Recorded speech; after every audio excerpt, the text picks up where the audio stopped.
Hello friends! How are you today? Welcome back to our channel and good afternoon everyone. Andito po ulit tayo sa ating munting hardin at ngayong hapon po ay tayo ay maglilipat ng ating tanim na aloe vera.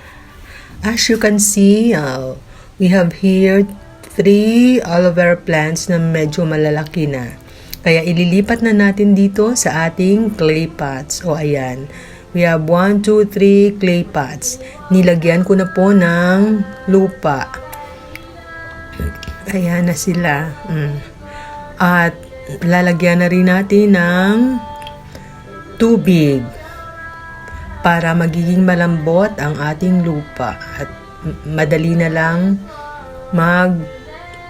magtanim. Ayan. Ganyan lang po ang ginagawa ko sa tuwing ako ay maglilipat tanim. O ayan, di ba? Dali lang. Etong aloe vera to ay maganda siya. Nilagyan ko ng tali para tumayo ang kanyang mga dahon. Ayan. Ang galing, di ba? Ayan.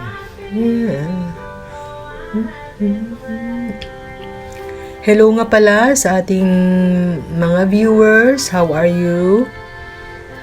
I hope na okay kayo. Ako kasi medyo hindi maganda ang aking pakiramdam. Medyo inuubo. Parang ganon. Ang sakit sa lalamunan.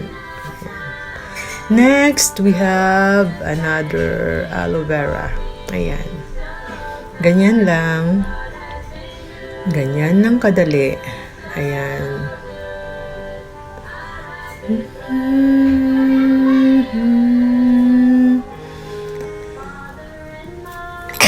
I'm sorry. Inuubo ang inyong lola. Ay, ayan. Ganyan lang. Push lang ng konting push. Ayan, tapos na. And next pot again. Ayan. We have 1, 2, and the last one is here. Ayan. Yan. Ganyan lang. Ang dali lang, di ba? Ang ganda ng ating mga aloe vera pag nilagyan natin ng tali sa sa top. Maganda ang kanyang tubo. Ayan, next. Thank you nga pala. Thank you so much sa mga nanonood ng ating video. I hope you like replanting with me. And happy planting, happy planting sa mga plantitos dyan na mga nanonood. Happy gardening, happy planting friends. See you again next time. And here we have now 3 aloe vera plants na napat natin ngayong hapon. Ayan, we have, ang ganda, diba? 1, 2, 3. 3 lang muna. Next time ay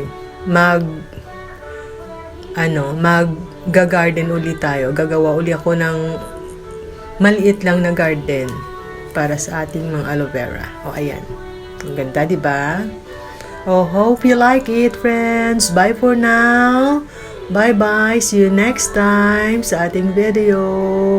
We love you. And have a wonderful day, everyone. Bye!